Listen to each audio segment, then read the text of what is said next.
susunod na programa ay rated GP. GP? Ano yun? Garantisadong pampaborito! Sa iprograman mangiter, nadalan at saray ay sa kialinawa. Tang opinyon, unong adliknaan na saray umbali at saray issue. Yung makakaapekto at bilay. Kawayangan, tan kanupagat na balang sinansakay. Liknaay babalay! Manangilaban, at kanupagan, tan kawayangan at saray umbali. Kapaborito, RJ Jimenez. Liknaay babalay! Naringalan, Lunes hanggang Biyernes at DWJE 88.1 FM Radyo Pangasinan. Liknaay babalay! Good morning, good morning, good morning. Masantos ang maabig ang morning ni Adabalang Sinansakay, alas 8:05 Kabwasan. Kumusta ray maniinat-inat ni Dukulan, medyo wala ni panuran-uran ang butal. Ganyan na wadyanira da Dukulan so arom, pero saray makukuli abangon lara. Susubaan so anto ka man niya paktay panaon, piano wala so saya isaliw na taganoy laman. Programan Likna ay balay, kasumpalan niya nangalan nyo so programan Early in the Morning. And kapaborito Orly Navarro. Kada Speto Technical Engineer Nexon Dakal. Kaya balot sumakter yun amigo RJ Jimenez at your service always. Petsa 19 la. Kada bulan na Agosto 2026 agaw natan na Miyerkules. Yada saya anunsyo tuya 19. Medyo anunsyo tuya inatay. Nga satay makaparuman niya balita yung patay na duwaran estudyante. Sakay may pinaltog, sakay may nampaltog, pinaltog tumatlan lamang sa sarili to. Aditan da Tineo di Sambuanga High School. Iraya labat tatang tanagagig. At saya kabiyangan na kapulisan at manggagawa ni nakaruman niya investigasyon, maging ang ating presidente naglabas na rin ng kautusan na masusing imbestigahan ang pangyayari. Panawagan din ng KBP, bagamat hindi tayo miyembro ng KBP, kapisanan ng mga broadcaster sa Pilipinas at pati na rin sa mga content creator, sa mga nasa vlogger, mga ganon, na maging responsable sa paglalabas ng mga impormasyon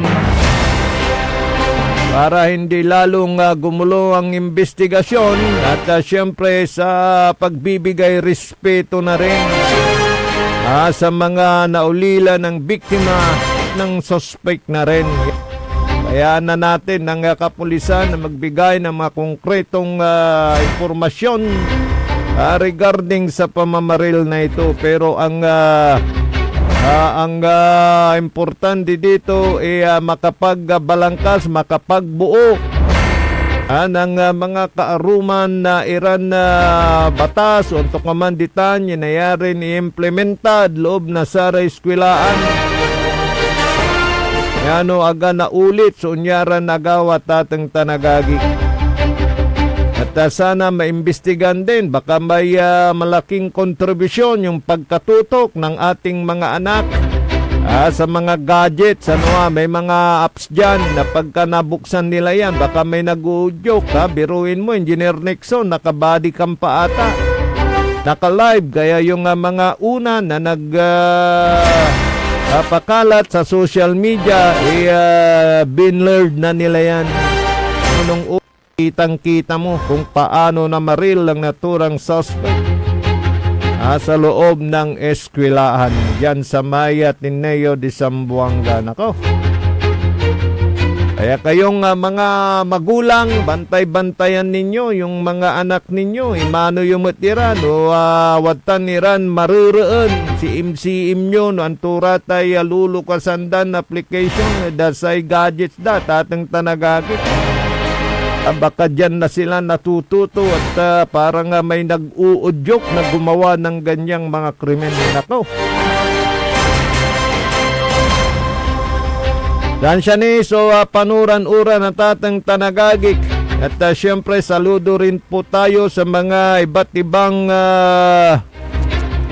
organisasyon at mga individual, mga grupo, maging ang ating nasa gobyerno, mga namumuno sa pag-asikaso sa ating mga kababayan na lubos na naapektuhan nitong habagat pag-ulan dito sa ating lalawigang Pangasinan. Dahil siyempre pagka walang makain, kumakalamang sikmura, ay nako, aburido, iray pamilya, tatang tanagagik, yang gapuya na kanda da sarayan na kaplusan. Kanyan na dayuon tayo, iray tigara iradtan, iran na kabaluyan, yung manggagawa na sa relief operation, da saray lugar na, tatang tanagagik. Yan sa may bayan ng Sual, Pangasinan, particular dyan sa may barangay Kawayan. May kilala tayo na sa ngayon nagbibigay ng mga relief. May bigas, may mga noodles na ipinamamahagi sa kanyang mga kabarangay dyan sa barangay Kawayan na Sual, Pangasinan.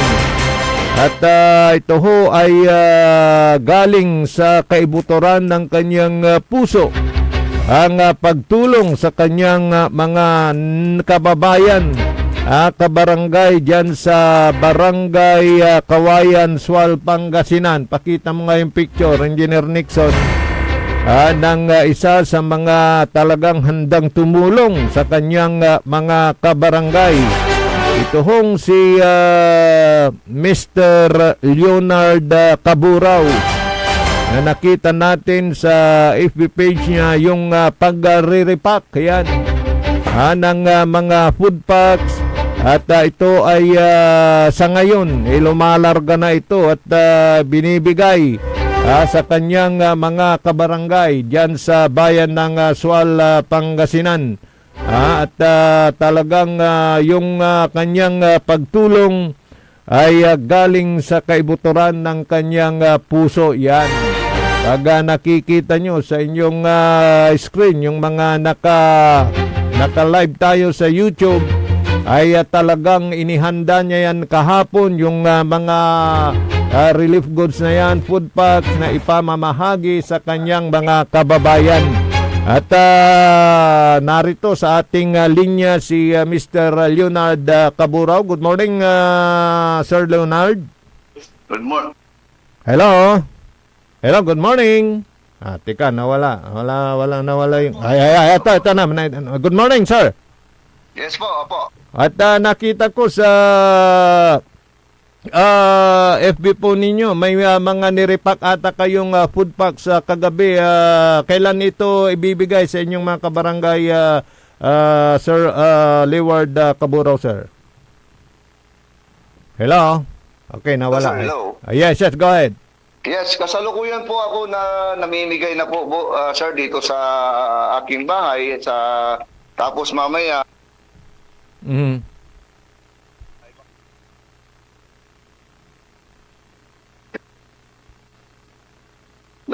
Hello? Go. Yes, sir. Naririnig niyo po ba? Okay, go ahead. Medyo nawawala-wala. Kasalukuyan na po akong namimigay dito sa aking mga kabarangay, Kuya RJ. Mm-hmm. Mm. At yan Kunting ayuda lang. konting ayuda para sa inyong mga kabarangay dyan sa barangay Kawayan na talagang nangangailangan na ng tulong, Sir Leonard. Yes po. Isa tayong private citizen. Mm-hmm. Sir, Okay. makakaya, namimigay tayo ng konting tulong. Oho. So at yan ay sa lahat ng mga pamilya dyan na Sir Liward ay mabibigyan. Opo. At every household lang po ang mabibigyan ko, Sir RJ. At nabanggit nyo kanina na yan isa kayong private citizen at yan galing sa inyong sariling bulsa, Sir Liward. Opo, Sir RJ. Oo, at nakita ko rin na maraming tumutulong ata din sa inyo mga nag-repack ng mga food packs na yan, Sir Liward. Yes po, Sir RJ. At tayo nga, isang pribadong mamamayan, yung mga kasamahan natin na nagre-repack ay voluntaryo din silang gumagawa. Okay, mabuhay po kayo, Sir Liward. Baka may mensahe kayo sa inyong mga kabarangay dyan. Kunting mensahe ko lang, Sir RJ, sa aking mga kabarangay. Visit nyo ang tulong itong anak nyo dito sa ating barangay bilang ginawa ko to dahil sa pagmamahal itong abang lingkod ninyo. Okay, salamat, Sir Liward. Mabuhay po kayo. Thank you, Sir RJ. Thank you sa interview. Thank you. Okay. Yan, kailangan na ganun po tayo pag may mga magagawa po tayo na pagtulong sa ating mga kabarangay, iba'y gawin na po natin ngayon. Ipakita po natin ang ating pagmamahal sa mga panahong ito na higit kailangan ng ating mga kabarangay ang agarang tulong. Lalo na yung mga hindi nakakapagtrabaho dahil apektado nga yung kanilang trabaho at hindi nakakapasok. Hindi lamang po yan, pati na rin yung mga may iba't ibang negosyo o pwesto na sa ngayon ay sarado, lalo na yung mga may pwesto na pakainan, ganun. Karinderya, nako, lalo na ang kanilang mga kliyente, kumakain sa kanila, mga estudyante, nako, sila yung higit kawawa. Dahil magtatatlong linggo na na walang pasok. Pangatlong linggo na ito, paano na sila? Yan. So, yun ang mga dapat nating tulungan at syempre lalo na yung mga nabaha. Kaya mabuhay po kayo, Sir Leonard Caburaw ng Barangay Kawayan yan sa Sual, Pangasinan. Pagbibigay din ng tulong ang pinag-uusapan, ang serbisyong Divinesia ay ramdam din dito sa may 4th District ng ating lalawigang Pangasinan sa pamimigay ng ayuda sa kanilang nasasakupan dito sa may Dagupan. Kahapon dito sa may Barangay Mayombo nagpamigay na po ng ayuda, itong mga relief goods para sa mga talagang nasalanta ng baha. At yan pinaparamdam ni Congresswoman Manay Gina Divinesia ang agarang pagtulong at pagmamahal sa kanyang mga kadistrito dito sa may 4th District ng ating lalawigang Pangasinan. At siyempre katuwang po ang DSWD at ang opisina ni Congresswoman Manay Divinesia ay talagang iniaabot ang pagmamahal sa mga kababayan natin na talagang nangangailangan ng tulong sa mga panahong ito. Yung mga nabaha po at mga naapektuhan ang kanilang hanap buhay. Po yung kanilang sinasabi na serbisyong Divinesia, serbisyong pagmamahal sa kanyang mga kadistrito dito sa ating lalawigang Pangasinan. Good morning kay Mr. Jerry Pong Jimenez ng Barangay Kibaol. Diyan sa Balukok pala, diyan sa Lingian, Pangasinan. Yung sinasabi po ninyo, kayo naman medyo may patama yung ano natin, na-receive nating text nung nakarang araw. Naalala ko tuloy. Banggit ko kasi yung bayan naming Lingayen, marami naman po yung nagpapaaros kaldo dyan at nagbibigay ng tulong sa ating mga kababayan. Yung nag-react kasi, nakita siguro na may nag-post kasi na parang kumakain nata ng talaba si Mayora, yung pagkasabi doon sa nabura ko na babasahin ko sana in tuto. Samantalang madami daw yung mga kailangan ng mabigyan ng relief goods dyan sa aming bayang Lingayen. Bale, may mga kagawad naman sa mga barabarangay na talagang nagbibigay ng agarang tulong sa ating mga kababayan dyan. Nakita ko rin si Kagawad Sally dyan sa may Libsong Est na talagang nagpaaros kaldo. Dyan sina Councilor Jonathan T. Ramos, Councilor Doroteo, yan yung mga konsehal po natin nagpapaaros kaldo. Di ba? So sarili nilang bulsa dyan. Entayin natin yung galing naman sa DSWD, sa galing sa gobyerno. Mayroon palang nanggagaling din sa probinsya na hindi pa raw ramdam. Baka may ang inuuna yung pong mga talagang nabaha yung kanilang mga tahanan. Pero siyempre pagka tayo na may kaya naman na bumili at may maibibili naman, agtila misasamsaman, bagkus tulungan tini. Maramay kaabay tayo, talagang sangkaneng tayo ang gapulay na iluto da. So, higit kailangan ngayon, yung ika nga, Engineer Nixon, bayanihan, di ba? Agkila misasamsaman at walamot. So, saya na isaliw yun walamot. So, ay say Sara arom, Engineer Nixon, may panagarason niya kinata bubuto kami kuanda iwaglit muna natin yan sa ngayon, iwasan muna actually ang pamumulitika.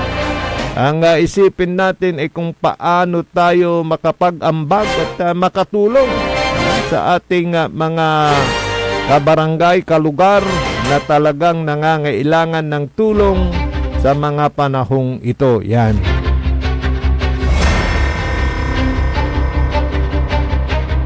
Tuloy-tuloy pa rin po tayo sa ating palatuntunang Likna ay Balay.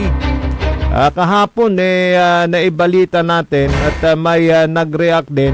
Itong patungkol naman sa pagpapataya ng small town lottery dito sa ating lalawigang Pangasinan dahil nabanggit din natin kahapon na may mga operation na sinasagawa ang ating kapulisan, hinuhuli yung mga nagbubukis, lalo na yung binubukis yung sariling patayan. Ako po, yung legal na nga, ginagawa pang illegal. May nag-text at nag-react na ang kanyang sinabi, bakit daw kasi nagbubukis pa, illegal na nga. Itong small town lottery dito sa ating lalawigang Pangasinan. Sabi nga niya, sa salitang Pangasinan, deriya to, idol, kwanto mansasarili, kwanto may reaksyon, karuman, liknaan. Patungkol dito sa ating natalakay na may mga nahuhuli na mga nagbubukis ng sariling pataya. Nakaw. Dito sa palaro ng small town lottery. Alam ba ninyo na pag kayo ay tumaya sa STL ay mayroon hong bahagi ng inyong itinaya ang napupunta sa kawanggawa dahil siyempre mayroon hong obligasyon ang STL, Grand 88 Gaming Corporation, na binibigay sa PCSO. At ang PCSO naman, iyon po yung ginagamit sa kawanggawa, yung pagtulong sa ating mga kapuspalad na kababayan na nangangailangan ng medical attention, mga ganun ba. At ito nga, ang PCSO ay tumutulong sa kanila at parte ng tinutulong ng PCSO ay nanggagaling po sa mga korporasyon na tulad ng Grand 88 Gaming Corporation na ngayon ikabahagi rin sa pamimigay at kalinga sa ating mga kababayan na nangangailangan ng tulong lalo na sa panahong ito ng bagyot tagulan at may mga nababahang parte na ng ating lalawigan. So yun po yun, pagka legal talagang hindi kayo maiisturbo, pero pagka illegal ay nako, pag kayo'y nahuli ay magiging problema yan. Hindi lang kayo, pati ang inyong pamilya mamrumroblema. Dahil siyempre kayo mahuhuli, masasampan ng kaso, makukulong pa nako. Kaya sa nag-react kahapon patungkol dito, tama naman yung sinasabi mo na ginawa ng legal, may mga nag-i-illegal pa. Doon na tayo sa legal para sa ganun hindi na tayo magka-problema. Ito namang palarong ito ng Small Town Lottery sa pamamahala ng PCSO at nabinggan na ng prangkisa permit to operate itong Grand 88 Gaming Corporation. Pwede ka nang manalo, nakakatulong ka pa sa iyong kapwa-tao.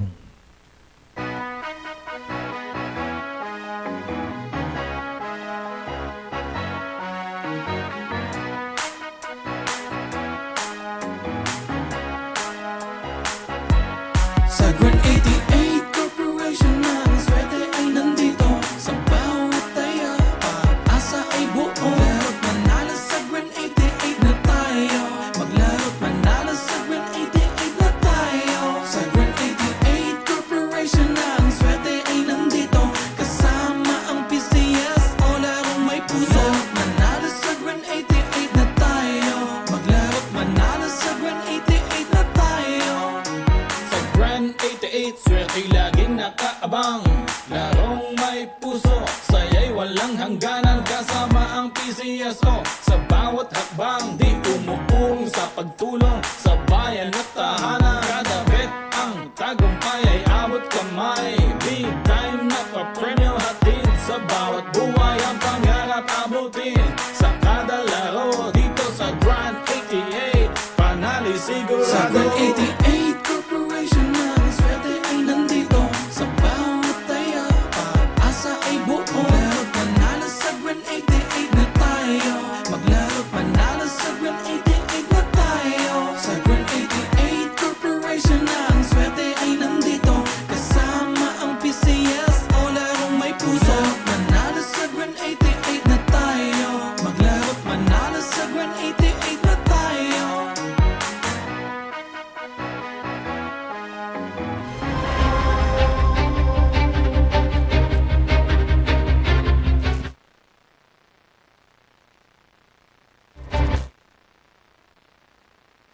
Sa blila sa programa na PM ako atul pa ka. Sayan kabasan na Miyerkules. Aspeto Teknikal, Engineer Nexon Dakal. Pawila kasumpala na pigaran makanan pay mano manalapod saray manangantaba. Sa iprograman mangiter nadalan at saray ay sa kialinawa tang opinyon unong adliknaan na saray umbali at saray issue.